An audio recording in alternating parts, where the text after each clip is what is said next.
नमस्कार। चक्षुदर्शी के इस अंक में आपका पुनः स्वागत है। मैं हूं राकेश अचल। आज मैं आपसे एक ऐसे मुद्दे पर बात करने जा रहा हूं जिसका अभी कहीं कोई जिक्र नहीं है, जबकि ये जिक्र होना ही चाहिए। ये मुद्दा है कांग्रेस के वरिष्ठ नेता और पूर्व केंद्रीय मंत्री शशि थरूर और प्रधानमंत्री माननीय नरेंद्र मोदी के बीच डेवलप हुई एक नई केमिस्ट्री की।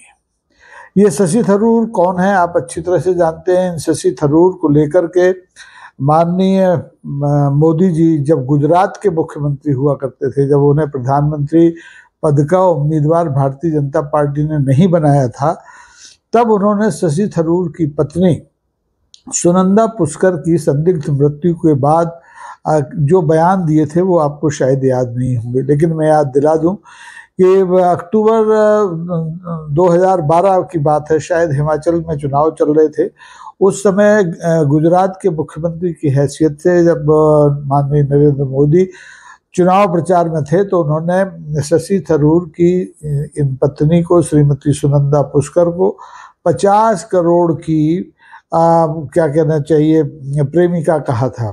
50 करोड़ की प्रेमिका, आपको याद होगा, और गर्लफ्रेंड, 50 करोड़ की गर्लफ्रेंड। और ये बयान मोदी जी का बहुत चर्चित हुआ था। इस बयान को लेकर के पूरी कांग्रेस परेशान रही थी, खुद शशि थरूर परेशान रहे थे। सुनंदा पुष्कर के बारे में आप जानते हैं कि वो थी तो भारतीय मूल की, कश्मीर की थी। उनके पिता पीएन दास सेना में एक वरिष्ठ अधिकारी थे, लेकिन बाद में सुनंदा पुष्कर ने कनाडा की जो नागरिकता है वो ले ली थी। सुनंदा पुष्कर की उम्र कोई 51 साल की रही होगी। वो RSW Indian Premier League cricket league की फ्रेंचाइजी रही थी और अच्छी खुद व्यवसायी थी। और उनका जो दिल्ली का लीला पैलेस होटल है, उसमें उनकी 17 जनवरी 2014 को संदिग्ध परिस्थितियों में मृत्यु हो गई थी। कभी कयास लगा कि उन्होंने आत्महत्या कर ली है, कभी कयास लगाया गया कि उनके शरीर पर पोस्टमार्टम की रिपोर्ट में जो चोट के निशान पाए गए हैं उसकी वजह से उनकी मृत्यु हुई है। कभी ये कयास भी लगाया गया कि उन्होंने दवाओं का ओवरडोज ले लिया हो, इसलिए शायद ये उनकी जान चली गई हो। ये सुनंदा पुष्कर का मामला बरसों तक सुर्खियों में रहा। कभी ये आरोप लगा कांग्रेस के नेता पर, खुद शशि थरूर पर, कि उन्होंने सुनंदा पुष्कर की PM रिपोर्ट बदलवाने के लिए डॉक्टरों पर दबाव डाला।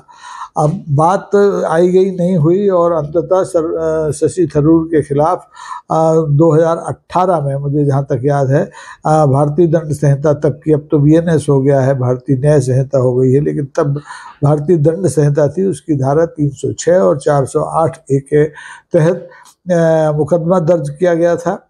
और ये मुकदमा करीबन 3-4 साल चला और कोई 8 अगस्त या 18 अगस्त 2021 को वो इस मामले से बरी कर दिए गए थे। तो सुनंदा पुष्कर को जो 50 करोड़ की गर्लफ्रेंड बता कर के माननीय मोदी जी सुर्खियों में आए थे, उनका ये बयान ठीक वैसा ही है जैसा कि मध्य प्रदेश के अभी हाल में जो एक मंत्री हैं विजय शाह ने, जो हमारी सेना की कर्नल सोफिया कुरैशी के बारे में कहा। उन्होंने उनको आतंकवादियों की बहन बता दिया था। तो ये भारतीय जनता पार्टी में पुराना चलन है महिलाओं को लेकर के। कभी आपको याद हो, एक महिला सांसद कांग्रेस की थी, उनकी हंसी को राक्षसी की हंसी भी हमारे माननीय नेताओं ने बताया था।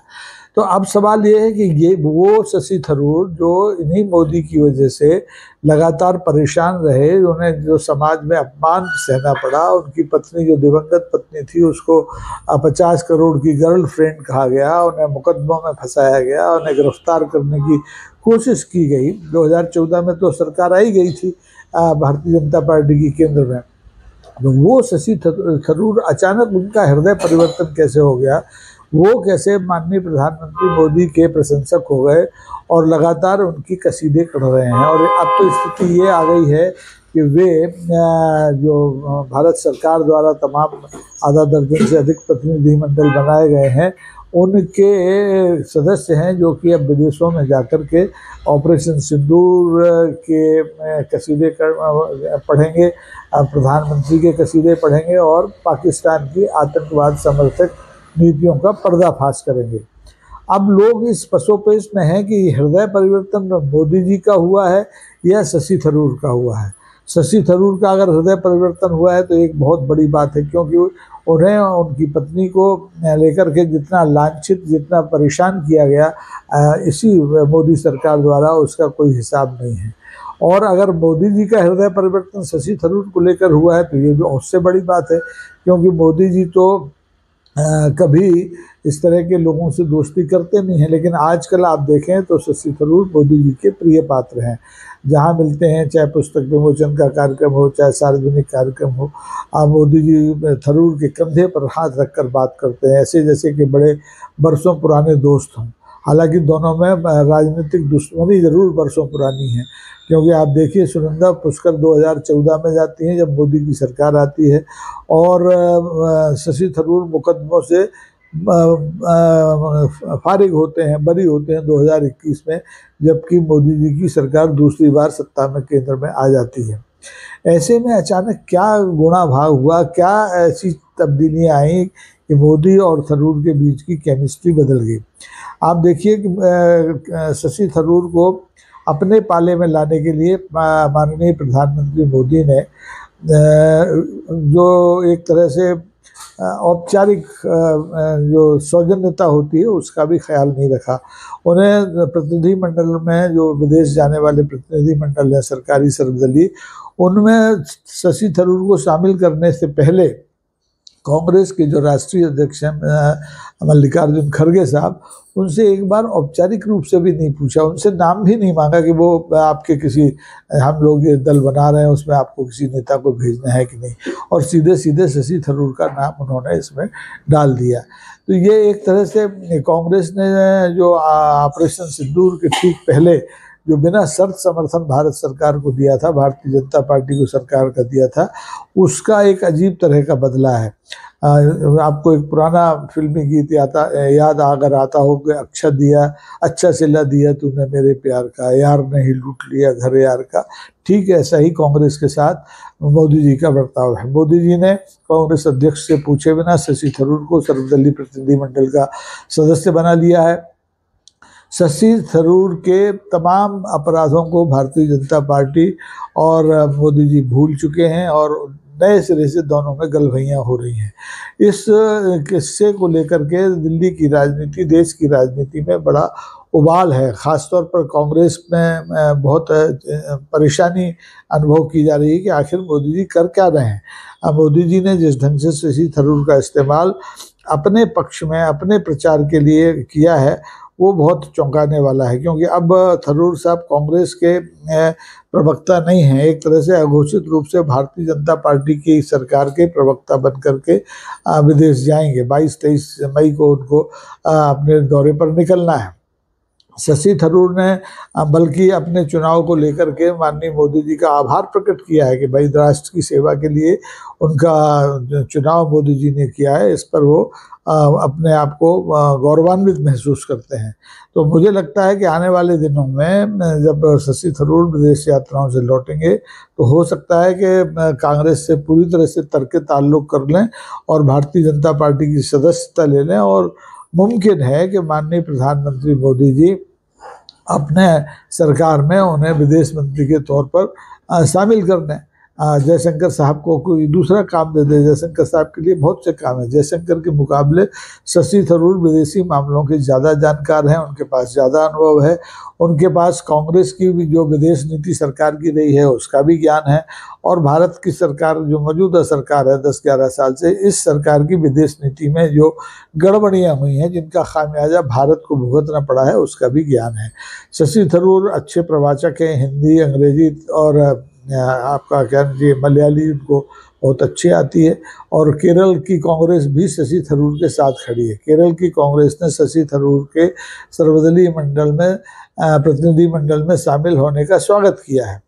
तो ये एक तरीके से कांग्रेस के में सैबोटेज की शुरुआत भारतीय जनता पार्टी ने शशि थरूर के जरिए की है। कांग्रेस में मौजूदा जो नेतृत्व है खड़गे साहब का और राहुल गांधी का, उससे नाराज लोगों की संख्या बहुत है। जो पुराने उम्रदराज लोग हैं, जो 70-75 साल के हो चुके हैं, और वो ये अपने आप को कांग्रेस से मुक्त करके बाहर आ जाना चाहते हैं और उनका आकर्षण का केंद्र भारतीय जनता पार्टी है।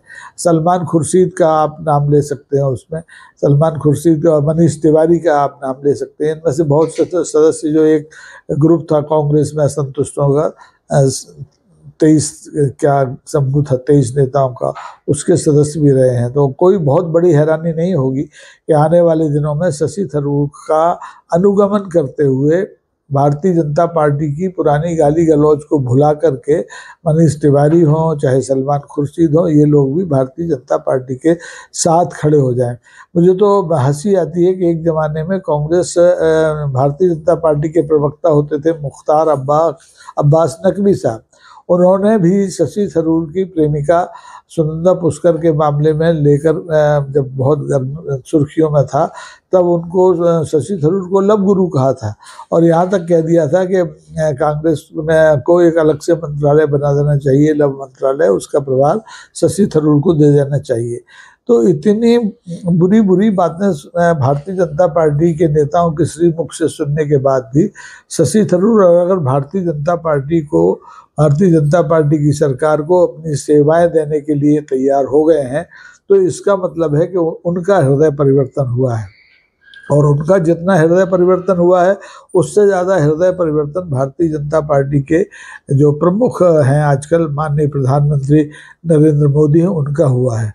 उन्होंने जिस ढंग से शशि थरूर को अपनाने का एक सिलसिला शुरू कर दिया है, वो खुद भारतीय जनता पार्टी के नेताओं को चौंकाने वाला है, क्योंकि भारतीय जनता पार्टी के नेता शशि थरूर के भारतीय जनता पार्टी के भीतर आने की जो संभावनाएं देख रहे हैं उससे डरे हुए हैं, क्योंकि शशि थरूर विद्वान नेता है।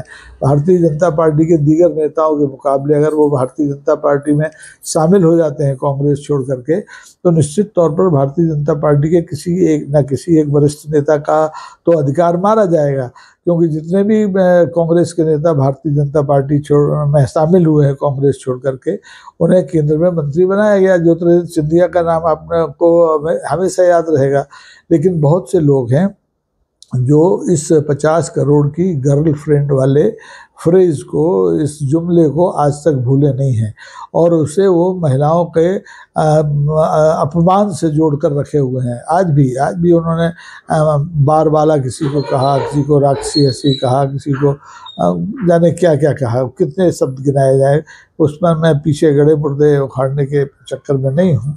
लेकिन मैं इस बात को बार बार आपके सामने रखना चाहता हूँ कि आप विश्लेषण करें कि इस समय हृदय परिवर्तन किसका हुआ है, शशि थरूर का या माननीय प्रधानमंत्री नरेंद्र मोदी का। ये दिल बदलने की जो प्रक्रिया है, इसमें राजनीति भी है, इसमें राजनीतिक स्वार्थ भी है, इसमें वक्त की नज़ाकत भी है, वक्त की ज़रूरत भी है, और इससे भारतीय जनता पार्टी के साथ साथ कांग्रेस का नेतृत्व भी परेशान है। भारतीय जनता पार्टी के नेतृत्व की तो सबसे बड़ी दिक्कत यही है कि उसे ऑपरेशन सिंदूर का जो श्रेय मिलना चाहिए था वो नहीं मिल पाया। भारतीय जनता पार्टी की सरकार इस ऑपरेशन सिंदूर के बहाने से एक तरह से आक्रामक मुद्रा में तो दिखाई दी, लेकिन आज 22 अप्रैल के बाद 17 मई हो गई है, सरकार ये नहीं बता पाई कि जो आतंकी थे जिन्होंने हमला किया था, हत्याएं की थी 22 अप्रैल को पहलगाम में, वो कौन थे, वो जिंदा हैं या मार दिए गए हैं या उनकी गिरफ्तारी होगी कि नहीं होगी।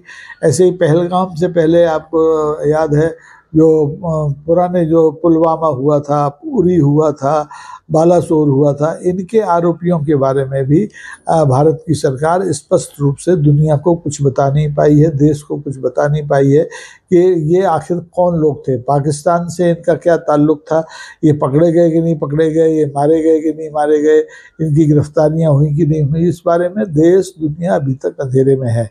और मुझे लगता है कि अब जो सर्वदलीय प्रतिनिधिमंडल देश के अलग अलग दुनिया के अलग अलग देशों में जाने वाला है, वो भी बहुत ज़्यादा इस मामले में सवालों के जवाब दे नहीं पाएगा, सिवाय इसके कि मोदी वंदना और मोदी सरकार की वंदना करके ये सर्वदलीय प्रतिनिधिमंडल लौट कर आएगा। और जो ट्रंप साहब हैं, हमारे अमेरिका के राष्ट्रपति हैं, बहुत अनुभवी हैं, दूसरे टर्म उनको मिला हुआ है, उन्होंने जो भारत के साथ व्यवहार किया है ये ऑपरेशन सिंदूर के बाद, ख़ास तौर पर सीज फायर की घोषणा को लेकर के, उससे भी उसको भी हल्का करने की कोशिश ये सर्वदलीय प्रतिनिधिमंडल कर सकते हैं। तो अच्छा है, लोगों के दिल बदलना चाहिए, अदावत की राजनीति कम होनी चाहिए देश में, लोगों को स्थायी दुश्मनी नहीं पालना चाहिए।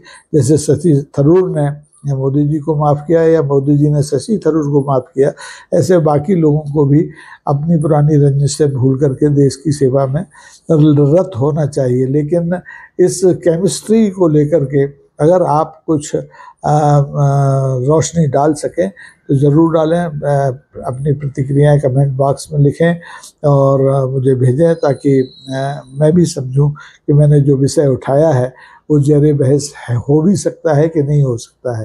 तो आज के लिए बस इतना ही।